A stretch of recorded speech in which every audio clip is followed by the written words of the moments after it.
Fala galera, aqui é Carla Bernardo e eu criei esse canal para mostrar para você que 15 minutos de leitura bíblica diária e uma xícara de chá podem transformar a sua vida. Vem comigo? Livro de Mateus, capítulo 2, versículos de 19 a 23. O retorno de Jesus para Nazaré. Alguns vídeos anteriores a esse aqui, eu mostrei para vocês esse mapa. Ele tá no comentário bíblico do Matthew Henry. Esse comentário bíblico aqui, que eu sempre indico para vocês, da editora Pencal. Todo o material que eu usar aqui, Bíblia, livro, tudo que eu indicar para vocês, vai estar aqui embaixo na descrição do vídeo e nos comentários, tá? Eu já deixo o link para compra certinho. Quem quiser comprar, já sabe onde achar. E eu sempre faço uma seleção, eu procuro deixar o link aqui dos que eu achei mais baratos, tá? Para já facilitar a vida de vocês mesmo. Então, olha só que interessante. Antes da gente ir para o texto, vamos relembrar aqui. Esse texto que nós vamos ler hoje, ele vai nos dar uma consciência geográfica aqui do caminho e do movimento que Maria e José fizeram, tá? Então, a gente vê lá em Lucas, Maria e José eram daqui, da cidade de Nazaré, moravam aqui. Porém, José era nascido em Belém, como dizia a profecia, né? Que o Messias viria de Belém. Nos tempos em que Maria engravidou, o governador aqui dessa região exigiu um censo. Ele queria fazer o recenseamento do povo. Então, como que era feito isso? Todo mundo tinha que voltar para sua cidade natal para ser contabilizado.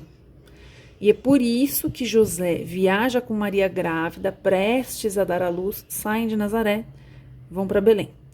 Em Belém, Jesus nasce, cumpre-se a profecia. Eles são visitados pelos reis magos. E assim que os reis magos vão embora, José tem um sonho de Deus alertando ele que existia um decreto de Herodes para matar Jesus.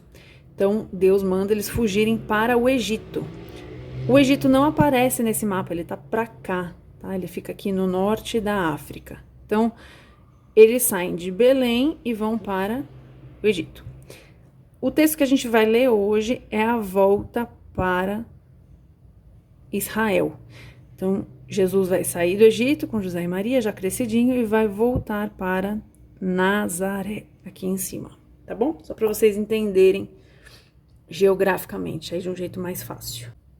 Morto, porém, Herodes, então quem mandou matar os bebês, né, matar Jesus? Herodes. Então, quando Herodes morre, eis que o anjo do Senhor apareceu num sonho a José no Egito. Quantos sonhos e aparições de anjo a gente vê no comecinho da vida de Jesus, né? Desde a concepção dele. Então, hoje que aparece a Maria avisando que ela vai gerar um bebê do Espírito Santo. E aqui, sempre aparecendo para José. Isso nos fala da autoridade de José como pai, né? Existe aí uma certa admiração por Maria, fala-se muito da mãe, mas a gente vê aqui que Deus respeita a hierarquia e a autoridade que ele mesmo colocou do homem sobre a mulher. O anjo só aparece para Maria uma vez, né? Para convidá-la para esse projeto e ela aceita, né? Ela diz: eis-me aqui. Então, quando é para ela ser informada dos planos de Deus e ser convidada a participar, e ela aceita. Nessa situação, o anjo aparece para ela. Depois disso, o anjo sempre vai aparecer dando direção para José. Então, se alguém tenta excluir aí a paternidade de José, né, dizendo que ele não era pai de Jesus, o Senhor deu a ele a autoridade de pai de Jesus e de sacerdote de Maria, tá? Deus respeita os princípios que ele mesmo cria. 20. O anjo dizendo para José: levanta-te. De novo, uma ordem urgente. Exatamente igual foi a ordem que ele deu para fugir de Belém, né? Levanta-te. Toma o menino e sua mãe e vai para a terra de Israel. Aqui ele deu o país, né? Não foi específico. Porque já estão mortos os que procuram a morte do menino. Eu estava falando com uma amiga essa semana e é impressionante como Deus não deixa os seus desavisados. Deus não nos deixa às cegas. Deus avisa que tem um inimigo tentando contra a vida dele, e quando esse inimigo morre, Deus avisa de novo e manda voltar. Deus nos guarda dos nossos inimigos, sempre. Tá? Deus não, o crente não anda desavisado. As pessoas podem enganar a gente por um tempo, mas quem caminha com o Senhor, o Espírito Santo revela. Para a glória de Deus, o Espírito Santo nos revela. E aqui acontece isso com José. Então ele se levantou, tomou o menino e sua mãe e foi para a terra de Israel. De novo, ele obedeceu imediatamente. Assim como foi para ir para o Egito, foi para sair do Egito. A gente precisa aprender com José o ímpeto que ele tem de obedecer a Deus prontamente, imediatamente. Ele não ficou espiritualizando, vou orar para ter certeza. Não, Deus já falou, ele levantou e foi. 22. E ouvindo que Arquelau reinava na Judéia, Judéia é aquele estado maior que a gente viu ao sul, né? De Israel, onde fica Belém. Então, esse Arquelau aqui não era boa pessoa também. Ouvindo que Arquelau reinava na Judéia em lugar de Herodes, seu pai, receou ir para lá. Então, enquanto ele estava no caminho, já voltando, obedecendo, ele soube que quem estava no poder era alguém também muito perigoso. Mas avisado em sonhos, ou seja, outros sonhos. Aqui eu acredito que é no trajeto.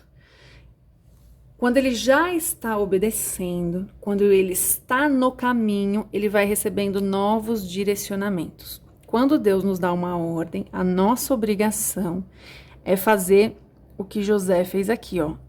Levantar e ir.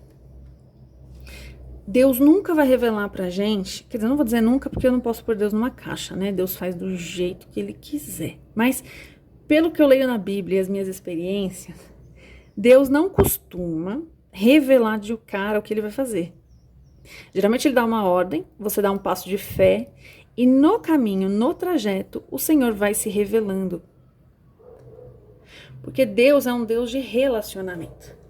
O que ele mais quer é ter relacionamento com a gente. O Senhor se alegra no caminho, enquanto a gente caminha com ele.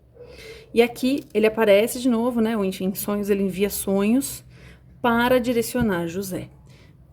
Por divina revelação, foi para as regiões da Galileia, onde eles já moravam, lá no norte. Então, chegou e habitou numa cidade chamada Nazaré, para que se cumprisse o que fora dito pelos profetas, que se chamará Nazareno.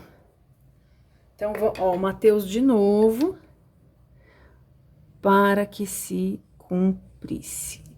Ele sempre está citando as profecias. Mas, Carla, como você sabe que Maria já era de Nazaré, se aqui em Mateus não fala isso? Gente, sempre procure na Bíblia. Não aceite tudo que eu falo. Onde isso está escrito? Vamos ver? O texto está aqui, ó, em Lucas 1, versículo 26. E no 6º mês, aqui ele tá falando da gravidez de Isabel, né? Então, no 6º mês de gestação de Isabel, foi o anjo Gabriel, aqui ele dá o nome, enviado por Deus a uma cidade da Galileia chamada Nazaré. Esse anjo apareceu para quem? A uma virgem desposada com um homem cujo nome era José, da casa de Davi, e o nome da virgem era Maria. Então, José e Maria já eram de Nazaré. O Senhor manda eles retornarem para a cidade onde eles já moravam. Para os meus estudos, eu gosto de usar essa Bíblia aqui, que tem espaço para anotação na lateral, ela chama a Bíblia Anote. Essa versão que eu estou lendo aqui é a Almeida Corrigida, tá? Todas essas informações estarão aqui na descrição do vídeo. E eu vou anotar aqui o que me chamou mais atenção nesse texto para hoje. E se você chegou nesse vídeo agora, acabou de encontrar o canal, esse é o primeiro vídeo que você está vendo, eu quero te convidar a estudar os livros da Bíblia da maneira que eu acho mais correta, que é o livro inteiro. Então, se você quiser estudar o livro de Mateus inteiro comigo, ou os outros evangelhos que já estão gravados, eu vou sugerir que você vá lá no canal, na aba Playlists, clique em um dos livros que você quer estudar. No caso aqui estamos em Mateus, então vou te sugerir, clica lá em Mateus e começa a estudar esse livro aqui comigo desde o começo. Sempre estude a Bíblia com os livros inteiros, do primeiro capítulo até o último, assim você entende o contexto e evita interpretações equivocadas da palavra. Bom, então o que eu anotei aqui? José era sempre pronto a obedecer. Podemos notar isso em todos os sonhos que o Senhor dá a ele ao longo da história, e ele sempre levanta-se e cumpre. Pus entre aspas porque é como está no texto, né? Creio que essa é uma das principais características para que Deus o escolhesse para a missão de proteger e prover Jesus. Jesus, apesar de ser Jesus, veio como um bebê indefeso. Ele precisava de boas pessoas para cuidar dele, né? Que eu tenha a mesma prontidão de José para obedecer. Essa é a minha oração para hoje, para mim e para você. Eu já disse isso em alguns textos aqui e vou repetir. Esse tem sido o meu maior desafio aí nos últimos anos, né? Antes eu pedia muito a Deus para ouvir a voz dele. Mas depois que eu passei a ouvir alguns direcionamentos do Senhor, eu percebi que mais difícil do que discernir quando é Deus falando comigo é obedecer prontamente, porque muitas vezes o direcionamento de Deus vai parecer loucura. E é aí que a gente prova a nossa fé. Quando a gente ouve um direcionamento que parece uma doideira, mas mesmo assim a gente obedece, porque a gente sabe muito bem o Pai que a gente tem. Que Deus te abençoe.